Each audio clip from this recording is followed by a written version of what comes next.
தேமுதிகவினர் மீது தாக்குதல் நடத்தியவர்கள் மீது நடவடிக்கை எடுக்க கோரி அக்கட்சியைச் சேர்ந்த 50க்கும் மேற்பட்டோர் சென்னை ஆணையர் அலுவலகத்தை முற்றுகையிட்ட சம்பவம் பரபரப்பை ஏற்படுத்தியது.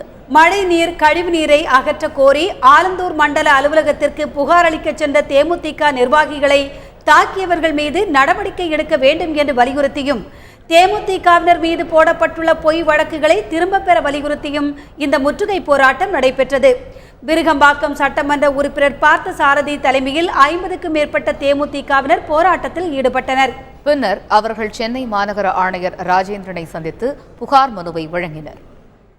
புகார் கொடுக்க சென்ற இடத்திலே கூட காவல் நிலையத்திலே கூட அங்கே இருக்கின்ற அதிமுக நிர்வாகிகள் எல்லாம் மீண்டும் தேமுதிக நிர்வாகிகள் எல்லாம் தாக்கியிருக்கிறார்கள்.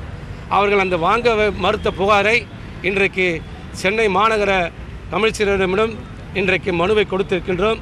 அவர் மனுவை பெற்றுக்கொண்டு படித்து பார்த்து உரிய நடவடிக்கை நான் எடுக்கிறேன் என்று சொல்லியிருக்கின்றார்.